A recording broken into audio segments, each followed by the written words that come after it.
are in a period of change of seismic proportions.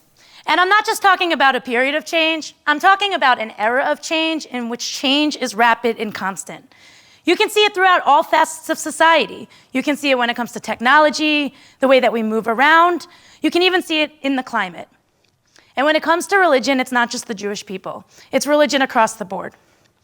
Currently, the third largest religious group in America is what we've come to know as the nuns. You know these people. These are people who identify and say that they're spiritual but not religious, or people who say that the faith tradition that they identify with is one that inspires them and their identity, but they don't feel like it's important or compelled to formally affiliate with the institutions whose primary purpose is to create spaces in which we exercise that faith identity. Currently, 56 million people in America make up this group, which is 19 million more than just 7 years ago. Take Baltimore, for example. In the 2010 community study in Baltimore, 55% of non-Orthodox 18 to 34-year-olds said that being Jewish is important to them. Only 11% of that same demographic said that they feel that it is important or they feel inspired to join or affiliate with a traditional institution or synagogue.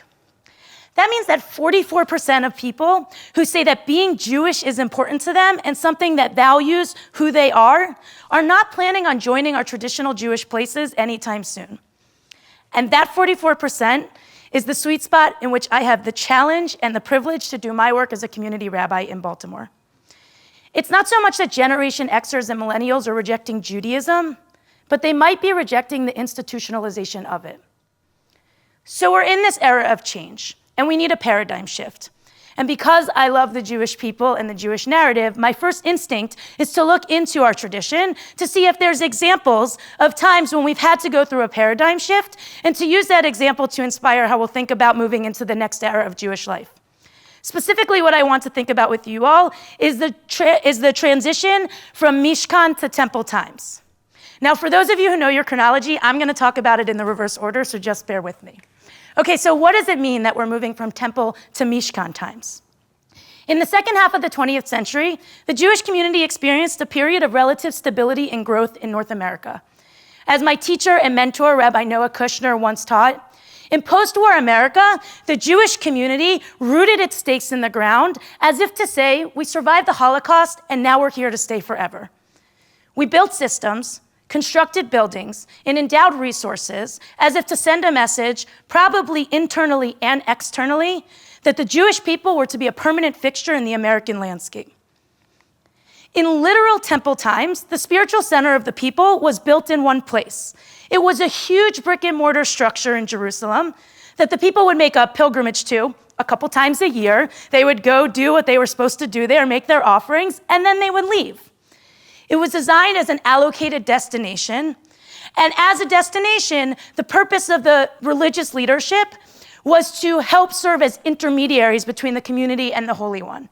The purpose of the religious leadership was primarily dictated by the function of the temple and its purposes. The temple model came to replace the Mishkan model. The Mishkan model is the model that was used by the generation of Israelites who left Egypt to wander in the desert in pursuit of that promised land where they would ultimately build the temple. In the Mishkan model, the people were in a period of constant change and flux. And so they needed a spiritual center that was able to make the journey with the people. So they built the Mishkan, a mobile spiritual center. Now, I'm not talking about a space like a tent you would take camping with you that at the end of the weekend you would mush up into its little mesh bag and throw in the back of your seat so you could get it home. I'm talking about a beautiful, ornate, elaborate structure that was also portable and able to traverse the journey with the people.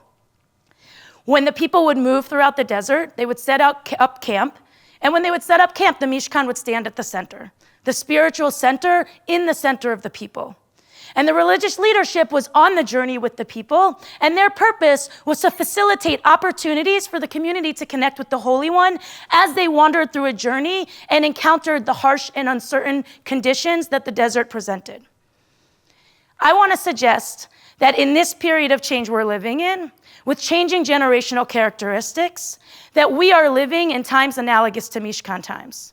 And so I'd like to think about 3 attributes that we can take from the Mishkan model to help us think about how to stage our efforts to move into the next era of Jewish life. First, constant change. We need to be in a position poised for constant change. The temple model presents a model that is fixed and permanent. It sends a message that we are here to stay forever. While this is an important message, it also creates an obstacle for us because it doesn't allow us to be agile and flexible. Many people are leaving Jewish organizations out of the perception and sometimes reality that the Jewish places they walk into seem to be already set in their agenda for where they are to go. They walk into these places and they find it difficult to make the updates necessary in order to find a Judaism and build Jewish community that's relevant to the times we're living in now. Mishkan times. And despite the best intentions, sometimes Jewish professionals and Jewish organizations fall into the trap of doing the business of maintaining the status quo of how we've always done Jewish, and we resist the opportunity to start to stage the building of a model that will take with us as we move in the direction of the 22nd century. So how do we begin to let go of the temple model and embrace the Mishkan model? I used to skateboard.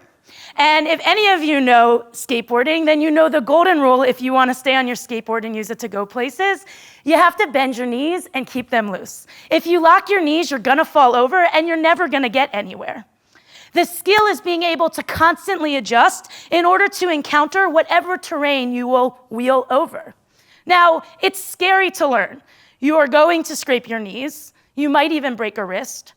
But once you get beyond the learning curve, you can use the momentum of the curve to take you places. It's a great way to get around town. In this era of change that we're living in, we need to figure what it means to bend our Jewish communal knees in order to encounter the period of change that we're going through. It will surely require learning new skills, which may or may not come naturally to us. But once we do, we can use our stance to take us places. This brings me to the second attribute. Space versus place. The temple model depended on a sanctuary in order to make things sacred. In the Mishkan model, there are no walls. We depend on spaces that are rich with fertile ground in which we can create Jewish community that people can feel deep down in their kishkas. We create together. This inspires, even requires us to invest in a spirituality that we can take with us throughout our lives. As a generation, both Generation X and millennials are hardwired to embrace a multiplicity of identities. We're not interested in siloing ourselves. That is, I don't want to have to leave the place I already am and go spend time with people I don't normally spend time with in order to be Jewish. I want to bring my whole self in. And so the challenge that we face is being able to go into the places where people already are and to develop those spaces in order to make Jewish time and Jewish moments come alive. There's good news. There's a lot of this currently happening in the American Jewish community. This is just a few things that inspire me. The Chazon Food Conference, where once a year, farmers, policymakers, Jewish foodies, and Jews from a diverse spectrum of identification come together in purposeful Jewish community to celebrate Shabbat, to acquire skills, and to stage conversations about what it means to create a more vibrant and sustainable Jewish future and world. The University of Washington Hillel, which this year during Passover took over a food truck, created a Passover-friendly menu, and all the days of Passover took it to different locations throughout Seattle. Every day they sold out of their food in order to nourish people's bellies who were coming to look for that Passover-friendly food, but also they facilitated an opportunity for people to be able to connect with and identify others looking to do the same. Shabbat at Burning Man. We're in a community that is actually staged in the desert. On Friday night, hundreds of Jews and people curious about Judaism come together in order to mark sacred Jewish time by celebrating Shabbat. This takes place in a community that exists solely for the purpose of creating itself based on the individual creativity and contributions of the individuals' hearts that come into Burning Man for the week. And of course, perhaps a little bit biased, the corner of 36th and Chestnut in Baltimore, Maryland, where Charm City Tribe pops up its mobile sukkah, in this case outside the Charmery, Our visitors to the sukkah enjoy etrog-flavored ice cream. They come together with their other friends and people they have still yet to meet, and they get to sit together and fulfill the mitzvahs of dwelling in the sukkah and shaking the lulav and etrog. Now, one of the things that I love about Judaism is the hypothesis that Torah is timeless and you can take Torah with you everywhere because there's everything in it. So lest you think this is just about creative, funky programming and taking that programming out of traditional places, I want to assure you it's more than that. This is about vision and goals and skills of leading and building Jewish community. This brings me to the third attribute that we can take from the Mishkan model: leadership for change. We need leaders who understand community organizing, flexibility, and agility, and are empowered to act that way. We need leaders who derive their authority from the model of Moshe, the community organizer, and not necessarily from the model of the high priest of temple times. As a generation, baby boomers tend to default to a command and control leadership style. For the most part, they trust and value authority, and they base authority off of seniority. This is emblematic of temple times. However, Generation Xers and millennials have a flatter, more cooperative leadership style. And they tend to base their authority on skills and the ability to conceive, execute, and contribute their creativity and their own talents. These are attributes of Mishkan times. The role of a community organizer is to be able to help people get together to create change they would not be able to create on their own. And in a Mishkan model, we need people who are trained in community organizing, who are able to help find out the stories of what brings people into our places. Then to use those stories and identify the common interests they share with others, and to facilitate growing relationships around that. And once we've done that, we work together in order to develop a vision for our future, and then we create actionable steps in order to realize that future together. As organizing guru Saul Alinsky was known for saying, "Never do for others what they can do for themselves." As we move from a temple to a Mishkan model, we don't want people to be consumers of Jewish programs. We want them to be producers of Judaism. And if we think for a moment about what Alinsky is saying, then we need to put the Torah in the people's hands, and we need leadership prepared to facilitate this process. The Mishkan generation needs leadership who understands what it is to community organize from the ground up, has a toolkit rich with Jewish ideas and stories that are relevant for the journey that we're traveling along, and is able to represent an ever-diverse tribe.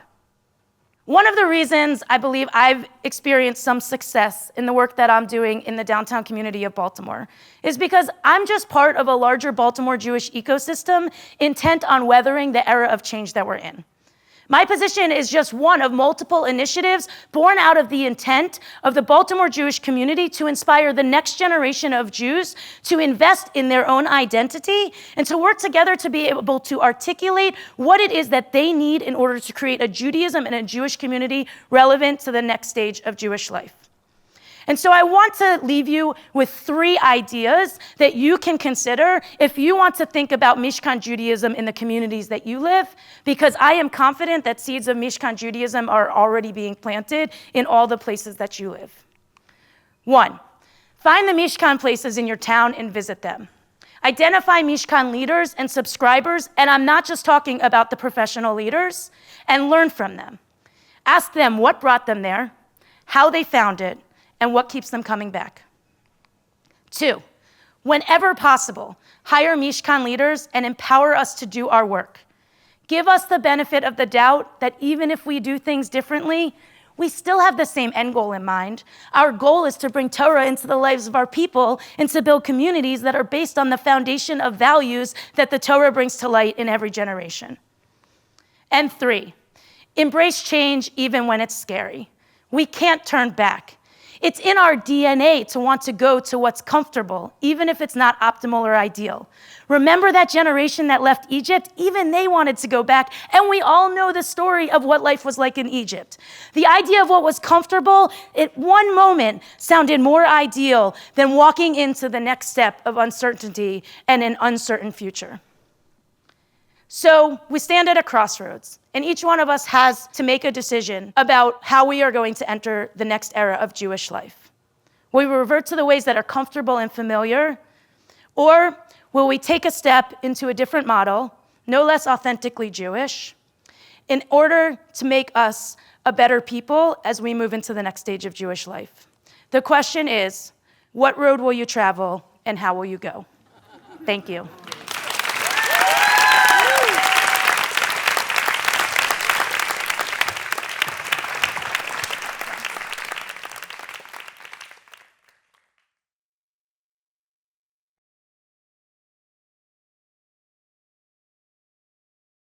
You might be familiar with the saying, you can give a man a fish and feed him for tonight, or you can teach a man to fish, and he can feed himself for a lifetime.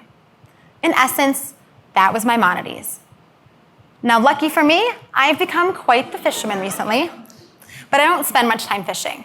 What I do spend my time on is philanthropy. Almost 10 years ago, I started my journey as an individual funder and joined my family's foundation board. But back to Maimonides. The reason I find his saying so compelling is because it asks us as funders to do more than just give. It asks us to enable. Now, this fishing metaphor works well when giving to individuals, but the vast majority of our philanthropic dollars today doesn't go to individuals. It goes to organizations. So how might we apply the wisdom of his teaching to our contemporary form of tzedakah? Or as Maimonides might say, how can we teach an organization to fish?